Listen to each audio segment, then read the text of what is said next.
Shalom, selamat pagi Bapak Ibu, saudara-saudaraku yang dikasihi oleh Tuhan Yesus Kristus. Pagi ini berjumpa lagi dalam program Bertumbuh dan Berbuah. Kita boleh ada di pagi ini, puji Tuhan. Itu semua karena kemurahan Tuhan, semua karena kasih setia Tuhan. Haleluya. Sebelum kita mendengarkan sabda kebenaran firman Tuhan, saya mengajak Bapak Ibu semua kita bersatu dalam doa. Mari kita berdoa. Terpujilah namamu Tuhan, Raja di atas segala raja. Engkau Allah yang baik, Engkau Bapa yang baik. Terima kasih Tuhan untuk kemurahan-Mu, untuk kasih setiamu bagi setiap kami. Terima kasih Tuhan, di pagi ini Engkau memperkenankan kami ada. Itu semua bukan karena hebat dan kuat kami, itu semua karena kasih sayang-Mu bagi setiap kami. Terima kasih Bapa di surga. Pagi ini Tuhan, kami mau disegarkan oleh firman-Mu Tuhan. Kami mau Engkau berbicara bagi setiap kami. Urapi kami dan tahirkanlah hati kami. Ketika benih firman-Mu ini Tuhan disampaikan, Tuhan itu memakan tempat dalam setiap hati batin kami dan menjadi rema yang kuat bagi setiap kami.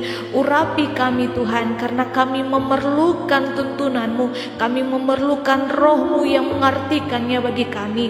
Bapa, ini doa kami, ke dalam tangan-Mu kami berdoa dan mengucap syukur pada Bapa di surga. Amin. Saudara-saudaraku yang kekasih di dalam Tuhan Yesus Kristus, ada satu kebenaran firman Tuhan yang mau saya bagikan di pagi ini. Dengan tema di pagi ini, jangan kita pernah meninggalkan Tuhan. Jika kita tahu rasanya ditinggalkan, kebodohan terbesar dalam hidup ini ialah meninggalkan Tuhan. Mengapa? Karena kita sedang meninggalkan sumber kehidupan yang sejati. Dalam Mazmur yang ke-25 ayatnya yang ke-10, di situ dikatakan, segala jalan Tuhan adalah kasih setia dan kebenaran bagi orang yang berpegang pada perjanjiannya dan peringatan-peringatannya. Hari-hari ini badai hidup dan goncangan yang kita hadapi begitu besar, dan banyak orang tidak dapat mengetahui apa yang akan terjadi di depan. Namun satu hal yang kita yakini, umat yang mengenal Allahnya akan tetap kuat. Karena itu janganlah pernah kita meninggalkan Tuhan. Sebab justru di saat seperti inilah Tuhan sanggup mencurahkan kekuatan, semangat, perlindungan, dan berkat-Nya yang sempurna. Dalam Ulangan yang ke-29 ayatnya yang ke-18, di situ dikatakan, firman Tuhan mengatakan, sebab itu janganlah di antaramu ada laki-laki atau perempuan, kaum keluarga atau suku yang hatinya pada hari ini berpaling meninggalkan Tuhan Allah kita untuk pergi berbakti kepada Allah bangsa-bangsa itu. Janganlah di antaramu ada akar yang menghasilkan racun atau ipu. Firman Tuhan ini mengatakan bahwa apapun yang terjadi, janganlah kita pernah sekali-kali meninggalkan Tuhan, sebab Ia takkan pernah meninggalkan kita. Jangan kita memiliki akar pahit di hati kita, sebab seseorang bisa saja meninggalkan Tuhan karena mengalami kepahitan terhadap orang lain. Saat kita terus-menerus menyimpan kepahitan atau kekecewaan, itu akan membuat kita meninggalkan Tuhan. Kita akan terpukul kalah dalam kehidupan kita bila kita meninggalkan Tuhan. Sehebat, sekaya, sepintar, dan seahli apapun kita, namun apabila kita meninggalkan Tuhan, maka hancurlah kehidupan kita. Orang yang meninggalkan Tuhan tinggal tunggu waktu mengalami kejatuhan. Kesalahan atau kegagalan apapun yang kita alami atau orang lain alami, selama kita masih mau berbalik dan bertobat serta berbaik dan berdamai dengan Tuhan, maka masih ada kekuatan, jalan keluar, serta pengharapan yang Tuhan sediakan bagi kita. Namun saat kita meninggalkan Dia, itu adalah kebodohan terbesar. Meninggalkan Tuhan sama halnya kita terpisah dari kasih Kristus. Dan ini adalah tujuan utama serta impian besar iblis di zaman akhir. Ini waktunya untuk kita bukan menjauh dan meninggalkan Tuhan, namun kita mendekat kepada Tuhan. Dan inilah kebodohan orang-orang yang meninggalkan Tuhan. Ada poin pertama, orang yang meninggalkan Tuhan itu dia akan apa? Dia akan tersesat, dan penderitaannya itu akan kekal. Jangan kita mau ditipu oleh iblis. Jika kita mau hidup benar, maka keturunan kita akan menjadi keturunan yang perkasa, keturunan yang diberkati Tuhan. Sebaliknya, orang-orang yang tidak mau hidup benar akan mengalami kehancuran. Lukas 9 ayat yang ke-25. Apa gunanya seseorang memperoleh seluruh dunia, tetapi ia membinasakan atau merugikan dirinya sendiri? Poin yang kedua, orang yang meninggalkan Tuhan akan selalu terjajah dan dipermalukan serta dipermainkan oleh iblis yang licik.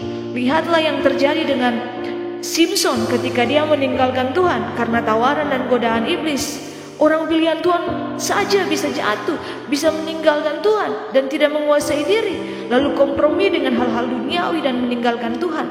Karena itu, seberat dan sesusah apapun keadaan kita hari ini, dalam kehidupan kita, tetaplah dekat dengan Tuhan dan mengandalkan Tuhan. Dalam Matius yang ke-5 ayat yang ke-13, kamu adalah garam dunia. Jika garam itu menjadi tawar, dengan apakah ia diasinkan? Tidak ada lagi gunanya selain dibuang dan diinjak orang. Poin yang ketiga, akan kehilangan damai sejahtera dan kekuatan. Orang yang meninggalkan Tuhan, dia pasti akan kehilangan damai sejahtera dan kekuatan. Iblis bisa menyamar sebagai malaikat terang, membuat seseorang tanpa sukses, bahagia, dan mendapatkan apa saja. Namun ingat, hanya satu hal yang tidak bisa iblis berikan, yaitu damai sejahtera. Walau ada orang-orang yang meninggalkan Tuhan dan terlihat mengalami kesuksesan dunia, sedangkan orang yang setia pada Tuhan biasa-biasa saja hidupnya. Perhatikanlah kehidupan iman mereka, iman mereka itu kosong. Damai sejahtera yang kita punya bukan dari dunia, melainkan dari Allah Bapa. Kita bersuka cita bukan karena tidak ada masalah atau persoalan, melainkan Tuhan selalu menyediakan yang terbaik bagi kita yang percaya. Makin kita meninggalkan Dia, maka kita akan panik. Dan ingat, kita akan kehilangan dua hal ini, damai sejahtera dan kekuatan. Sebaliknya, orang yang dekat dengan Tuhan akan tetap kuat menghadapi segala perkara dan memperoleh damai sejahtera. Yohanes 14 ayat yang ke-27. Damai sejahtera kutinggalkan bagimu, damai sejahtera kuberikan kepadamu, dan apa yang kuberikan tidak seperti yang diberikan oleh dunia kepadamu. Janganlah gelisah dan gentar hatimu. Poin yang keempat, orang meninggalkan Tuhan, dia akan tersesat dan jalannya menuju kebinasaan. Makin jauh dari Tuhan, maka pilihan dan keputusan yang kita buat biasanya makin bersifat egois. Agama, amal, dan perbuatan baik kita tidak akan bisa menyelamatkan kita untuk memperoleh hidup yang kekal. Kita berbuat baik karena apa yang jahat sudah ditebus oleh Tuhan, serta Ia telah terlebih dulu berbuat baik atas kehidupan kita. Dalam 1 Petrus 2 ayat yang ke-25, sebab dahulu kamu sesat seperti domba, tetapi sekarang kamu telah kembali kepada gembala dan pemeliharaan jiwamu. Saudara-saudara yang kekasih, dari tema firman Tuhan di pagi hari ini, saya mau ngajak teman-teman, Bapak Ibu semua, saudara-saudaraku yang kekasih, jangan undur sedetik pun dari Tuhan. Tuhan itu kekuatan kita. Mari kita mendekat kepada Dia. Dia akan memberikan kita pimpinan lewat tuntunannya, lewat tuntunan Roh-Nya yang kudus. Mari kita berpegang pada janji-janji firman-Nya, serta kita melangkah dengan iman, berkomitmen untuk setia kepada Tuhan. Sekali Yesus, selamanya Yesus. Mengikut Tuhan, jangan sekali-kali lagi kembali. Karena keputusan kita mengikut Tuhan itu keputusan yang sangat tepat, dan kehidupan kita pasti semua akan diberkati. Keluarga kita semua akan diberkati. Keturunan kita diberkati, dijamin oleh Tuhan.